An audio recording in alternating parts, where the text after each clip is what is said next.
আধ্যাত্মিক জীৱনৰ অতি দাৰ্শনিক কথা উল্লেখ কৰিছে যে আমি যিটো শৰীৰ লাভ কৰিছোঁ এই শৰীৰটোৰ বিশ্ব ব্ৰহ্মাণ্ডৰ সৰ্বশ্ৰেষ্ঠ শৰীৰ, যিটো শৰীৰক 5টা তত্ত্বৰে প্ৰভু ভগৱন্তই ৰচনা কৰি দিছে।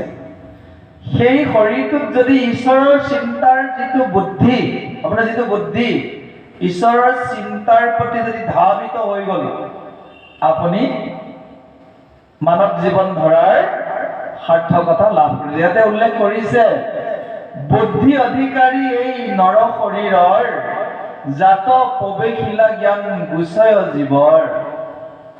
যিজনে মানৱ জীৱন পায় কৃষ্ণৰ কথাৰ প্ৰতি আকৃষ্ট হ'ল, আধ্যাত্মিক জীৱনৰ প্ৰতি আকৰ্ষিত হ'ল আৰু আধ্যাত্মিক জীৱনত যে খোজ আগবঢ়ালে, তেওঁতকৈ আৰু ভাগ্যৱান কোনো নাই। নিজকে আপুনি সুধি যাব যে আপুনি আজিৰ পৰা এই আধ্যাত্মিক জগত ভাগৱতৰ জগতলৈ নহাৰ আগত আপুনি কি আছিল, আপুনি কেনেকে সময় কটাইছিল, আপুনি নিজকে ৰিচাৰ্চ কৰক। মোৰতো ভাবিবলৈ ভয় লাগে। ইমান ধুনীয়া সন্ধিয়াবোৰ অৰ্থহীন কামত কটাইছিল, যিবোৰ ভাবিলে মোৰ নিজৰে ভয় লাগিছে। এতিয়াও যদি কোনো শাস্ত্ৰ অধ্যয়ন নকৰোঁ, ভাগৱত নাথাকেও, মই বেলেগ কামত সময়টো নিদিওঁ। নিজকে প্ৰশ্ন কৰোঁ, ভাল কিতাপ এখনৰ লগত থাকোঁ, নাইবা আগৰ কথাবোৰ মই পাগল ভক্তি জীৱনৰ কথাবোৰ ৰোমন্থন কৰোঁ। ৰোমন্থন বুলি কোৱা হৈছে। তথাপিও বৈষয়িক কথা, সাংসাৰিক কথাত মোৰ সময়কণ নষ্ট নকৰোঁ, অৰ্থহীন বুলি ভাবোঁ। চমুতে পাপ লাগে বুলি ভাবোঁ। জয় কৃষ্ণ। এজন মানুহৰ লগত যদি খুব সাংসাৰিক কথাত পাতি থাকোঁ, মই ভাবিছোঁ আজি পাপ কাম এটা কৰিলোৱেই নেকি। কি দৰকাৰ আছে কথাবোৰ পাতি, কি লাভ আছে? তাতোকৈ যদি এটা কাহিনী উলিয়াই লওঁ, বিশেষকৈ কৃষ্ণ কথা আৰু উত্তম।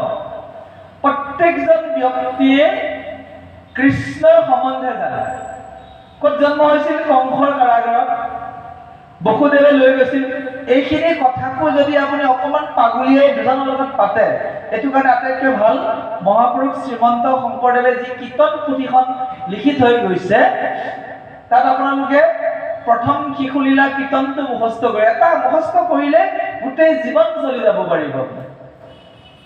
কৃষ্ণ ৰূপে দৈৱকীত ভৈলা অৱতাৰ, শংখ চক্ৰ গদা পদ্ম কৰত তোমাৰ।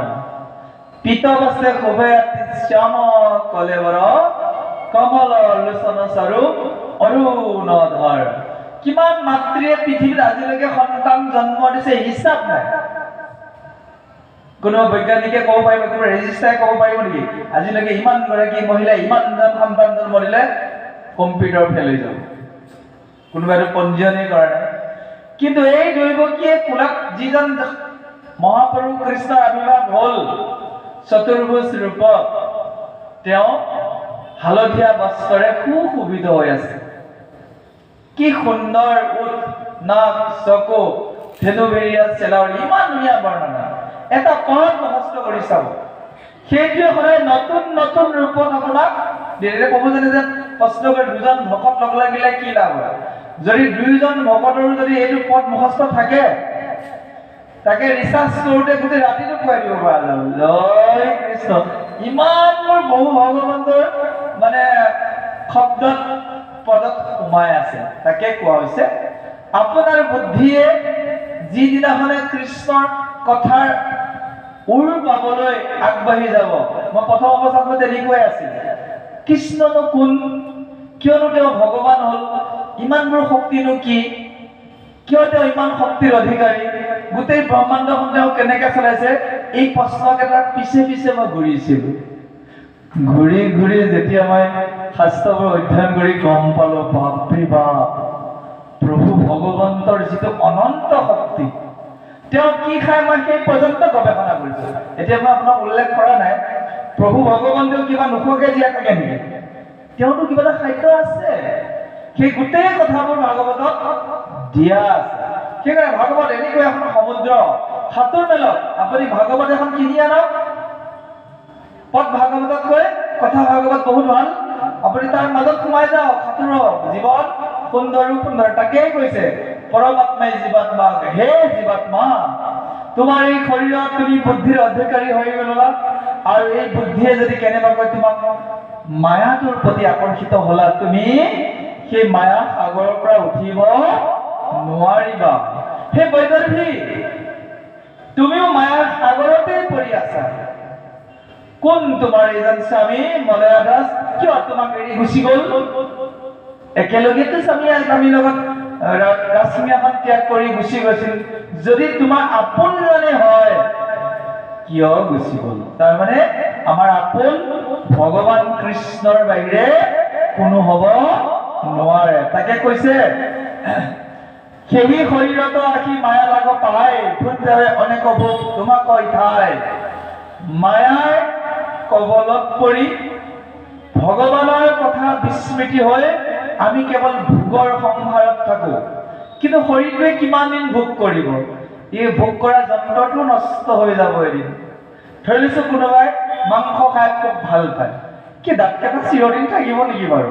কওকচোন বাৰু। দাঁতকেইটা গুচি গ'ল, মাংস খাবলৈ ইচ্ছা কৰিছে, কিমান কষ্ট পাব আপুনি? চুবোৱা যন্ত্ৰটো চাওক। আমাৰ আজিকালি বিজ্ঞানে কি কৰিছে, এনেকুৱা কিছুমান বস্তু কংক্ৰিটৰ ব্যৱস্থা, চিমেণ্ট বালি শিল দি কংক্ৰিট কৰিছে। 100 বছৰ 150 বছৰ যাব। কিন্তু ভগৱানৰ কংক্ৰিট চাওক, দাঁতকেইটা তেনেকুৱাইতো, প্লাষ্টাৰ হয়তো, এইটো কংক্ৰিটে হয়। ভগৱানৰ কংক্ৰিট কেইটা আপুনি চাওক, এবাৰ গাখীৰ খোৱা দাঁত সৰুৱাই দি পিছত এবাৰ দিব, সেইকেইটা গলে আৰু ঘূৰি। কি কংক্ৰিট হিচাপ কৰক আপুনি। পাৰিছে বিজ্ঞানে তেনেকৈ উলিয়াবলৈ? নাই পৰা। এটা মানুহৰ দাঁতটো সৰি গ'লে তাক ভিতৰৰ পৰা গজাই দিয়কচোন, তেতিয়া কম বিজ্ঞান বহুত ওপৰত। নাই, নকল এটা লগাই থব, যিটো প্ৰকৃতটোৰ পৰা বহু দূৰত। সেইকাৰণে ভোগ কৰিও লাভ নাই। ভোগ কৰিবলৈ শক্তি থাকোতে ভোগৰ পৰা উঠি আহিব পৰা যেন বীৰ। বুজিব পাৰিছেনে? যে এজন মানুহৰ যে তেওঁৰ ডাইজেষ্ট পাৱাৰ বহুত ভাল, ডেকা অৱস্থাতে তেওঁ নিৰামিষ হৈ গ'ল, সিহঁতক বীৰ পুৰুষ বুলি কোৱা হয়। কোনোবাই ডায়েবেটিছ হোৱাৰ পিছত চেনি এৰাটো কিবা বীৰ পুৰুষ হ'ল নেকি? জয় কৃষ্ণ। ধৰি লৈছে এজন মানুহৰ মধুমেহ ৰোগ, ডায়েবেটিছ হৈ গ'ল, তেওঁ কৈছে নাই মই চেনি এৰিলো, এইটো কি হয় বীৰত্ব পুৰুষ? বুজিব পাৰিছে? অৰ্থাৎ আপোনাৰ দেহটোৱে বিষয় বাসনা ভোগ কৰিব পৰা ক্ষমতা আছে। আপুনি বিষয় বাসনা কৰিছেও, কিন্তু দেখিছে এই সুখটো খন্তেকীয়া, ই চিৰ শান্তি দিব নোৱাৰে। ইয়াৰ ফলাফল ৰিজাল্ট দুখময়। যে আপুনি জ্ঞান আৰু বৈৰাগ্য ষ্ট্ৰং যদি হৈ যায়, তেতিয়া দেখিব জীৱন অতি সুন্দৰ। তাকেই কোৱা হৈছে যে পৃথিৱীখন অতি সুন্দৰ। মই জানো এখন পৃথিৱীৰ পৰা এদিন মই যামগৈ। আপুনি মৃত মানুহৰ নিচিনাই কাম কৰকচোন। জীয়াই আছে আপুনি, কিন্তু আপুনি ধৰি লওক আপোনাৰ মৃত্যু হ'ল, অৰ্থাৎ মৃত্যুৰ আপুনি কিমান কাম আছে আপোনাৰ জীৱনৰ শেষ দিন হিচাপে কাম কৰিব দিছে। প্ৰতিটো দিন জীৱনৰ শেষ দিন হিচাপে কাম কৰক। আপুনি এজন বীৰ পুৰুষ। ধৰি লৈছো মোৰ কালিলৈ মৃত্যু হৈ যাব, আজি মই কিয় প্ৰাৰ্থনা নকৰিম? আজি মই ভাগৱতলৈ কিয় নাযাম? মই ভাগৱতখন কিয় নকৰিম? মৃত্যু হলেতো কৰিবই নোৱাৰিম। বুজিব পাৰিছেনে? মোৰ মৃত্যু সমাগত বুলি আপুনি ভক্তি কৰি যাওক, সাধুৰ সংগ কৰক, যে মৃত্যু সময়ত যিহেতু বহুত মিছা কথা ক'লে শাস্তি পাম, আজিৰ পৰাই ত্যাগ কৰোঁ। নাই, মই কেতিয়াও কদাপিও মিছাত নাথাকো, বিষয়ত নাথাকো, কেৱল ভক্তি। বাকীবোৰ কাম কৰিবই লাগিব। আপুনি আপোনাৰ পৰিয়ালটোৰ কাৰণে সময় দিবই লাগিব, নিজৰ জীৱিকাৰ বাবে যি কৰি আছে কৰিবই লাগিব। তাৰ মাজতে 24 ঘণ্টাৰ ভিতৰত আধা ঘণ্টা যদি ভগৱানৰ লগত সম্পৰ্ক কৰিলে কিবা লোকচান আছে নেকি? জয় কৃষ্ণ। মই ঘৰত মানটো ইমান দি নাথাকো, ঠাণ্ডা দিন পৰিছে নহয়, চোফাখনতে জুপুককে বহি ল'ম, মোবাইল চোবাইলো লগত নাই, তত শুনি কিবা ভাবি থাকো, একো নাভাবো। ভিতৰত থকা কৃষ্ণটোকে অলেখলেখকে চাবলৈ যত্ন কৰো। তেওঁ ভৰি দুখনক মনত পেলাই, গম পাইছে? অৰুণ চৰণে শৰণ লৈলো, মানৱী জীৱন সাফল কৰিলো। বুজিব পাৰিছেনে? একো চিন্তা নকৰো। কাপোৰ এখন উৰি লৈছো, না নোৰো হৈছে কাপোৰ, দুই এটা চোলা পিন্ধিলে, ভৰিখন তুলিলে, ধুনীয়াকে চোফাখনত বহি লৈছো, চকু মুদি দিলো, ভিতৰত হৃদয় পদ্মত প্ৰভু ভগৱন্ত আছে, তেওঁৰ নাম অবিৰাম জপ কৰিছোঁ, তেওঁৰ ৰূপ এফালৰ পৰা চাই গৈছোঁ, এনেকেই বৰ্তমান সময় কটাই আছোঁ। জয় কৃষ্ণ। ওচৰতে কেতিয়াবা কোনোবাই মাত দি থাকিলেও গম নাপাওঁ, কেতিয়াবা খোৱা বস্তু দি যায়, গৰম পানীটো খাওঁ, সেইটো ঠাণ্ডা হৈ যায়। এই যে নিজে নিজৰ লগত সময় দিয়ক, কিমান ভাবিব ল'ৰা ছোৱালীৰ কথা, কিমান ভাবিব পৃথিৱীৰ কথা, আঁতৰি চাবলৈও বাদ দিছো আজিকালি। মই এটাই কৈছো, এয়া ইলেকশ্যনৰ বতৰ, 2-3টা পাৰ্টিত মোৰ যুদ্ধ হ'ব, একদম ইলেকশ্যনৰ ৰিজাল্ট দিয়াৰ দিনাখন মই বাতৰিটো চাম, আজি কোনে জিনিলে, বেয়া কৈছো নেকি? জয় কৃষ্ণ। ইমান আগতীয়া প্ৰস্তুতিবোৰ, অমুকে তমুক কৈছে, তমুকে তমুক, এনেকে চাই থাকোঁ নিজৰ ষ্ট্ৰেছ বাঢ়ি যায়, চিন্তাটো সেইটো সোমাই যায়। কোনোবা এটা দল আপোনাৰ প্ৰিয় হৈ থাকিব, তাৰ প্ৰতি আপুনি আকৰ্ষিত হৈছে, কি ডেমেজ হৈছে, চিন্তা আহে। মই কওঁ এদিনে বাতৰি চাম, ৰিজাল্ট ওলাই গ'ল, বোলে অমুক জিনিছে, সেই বাতৰিটো চাম, বিজয় ধ্বজটো তাত চাম। কাৰণ সেই যে বিজয় হৈছে, যিজনে প্ৰধানমন্ত্ৰী আসনত সোমাইছে, যিজনে মুখ্যমন্ত্ৰী আসনত, কোন জানে তেওঁলোক? ভাগৱতত কৈ আছে, সেয়া চন্দ্ৰবংশ, সূৰ্যবংশ আৰু মনুবংশৰ এজন এজন। বুজিব পাৰিছে? নাই বুজা? বৰ্তমান মন্ত্ৰীবোৰ হ'ল ৰজা। ইয়াত যেনেকে পৃথ্বী ৰজাৰ কথা পঢ়িছো, পুৰঞ্জন ৰজাৰ কথা পঢ়িছো, তেওঁলোকৰ বংশৰ ধাৰটো এতিয়াও পৃথিৱীত আছে। নে বুজা নাই আপোনালোকে? যাৰ ৰাজবংশৰ গুণ থাকিব, তেজ থাকিব, তেওঁ য'তেই নাথাকক আসনখন পাবই। যে নৰেন্দ্ৰ মোদী যে ভাৰতৰ প্ৰধানমন্ত্ৰী হৈ আছে, তেওঁ পূৰ্ব জন্মত কি কৰিছিল, মাজতে মই ৰিচাৰ্চ কৰিছিল, ইমান এখন ডাঙৰ আসনৰ গৰাকী হ'ল, 2-3টা কাম কিয় হ'ল? তেওঁ পুৰাণত লিখা আছে, চাই ল'ব তাতে কেনেকে তেওঁ আসনখন পাই গৈছে, তাতে লিখা আছে। যোৱা জন্মত বহুতো মঠ মন্দিৰত দান কৰিছিল, আৰু কোনোবা বিশেষ বিশেষ মন্দিৰ বনাই দিছিল, আৰু ইমান বিশাল ভাৰতবৰ্ষৰ প্ৰধানমন্ত্ৰীত্ব পাইছে, এই শাস্ত্ৰতে লিখা আছে। সেইকাৰণে মই ইমানবোৰ যুদ্ধ কৰি নাথাকো, শেষ ৰিজাল্টটো চাওঁ, অমুক হৈছে, এওঁ হয় চন্দ্ৰবংশৰ, নহয় মনুবংশৰ, নহয় সূৰ্য বংশৰ, তাতে বংশটো ওলাই যায়। আপুনি ৰিচাৰ্চ কৰক, চব কথা ভাগৱততে আছে। আৰু জানো এতিয়া বৈদৰ্ভিক বুজাই দিছে, হে বৈদৰ্ভিক, কোন মলয় দাস, তোমাৰতো কোনো নহয়। কৈছে দুহিকা দুহিতা, উল্লেখ কৰিছে মায়াৰ সংগত তুমি ভৈলাহে নাথান, ভুঞ্জিলা নিকাৰত তুমি নুভুঞ্জয়া, আনে ভোগ নকৰা বহুতো তুমি দুখ পালা, যে তোমাৰ মায়াৰ কবলত, মায়াত থাকিলে দুখ বেছি। এজনীয়ে ছোৱালী, আপুনি তাকে জীৱনটো বুলি ধৰিছে, আপুনি ধৰি লৈছে, নিশ্চয় নকৰা যে আপুনি বহুত ডাঙৰ চাকৰি কৰে, আপোনাৰ স্বামীও চাকৰি কৰিছিল, ধৰিছো কৰিছিল, এতিয়া নাই, ছোৱালীজনী আপুনি বিদেশলৈ পঠালে, একমাত্ৰ ছোৱালী, তাই যদি পঢ়া কাৰণ কিবা কাৰণে ড্ৰাগছ আসক্ত হৈ গ'ল, নিশ্চয় নকওক, একমাত্ৰ মাতৃৰ একমাত্ৰ কন্যা সন্তান বাহিৰত পঢ়িবলৈ গৈ ড্ৰাগ এডিক্টেড হৈ যদি কেতিয়াবা জেলত সোমাই আছে, সেইজনী মাকক কেনেকুৱা লাগিব এবাৰ? জয় কৃষ্ণ।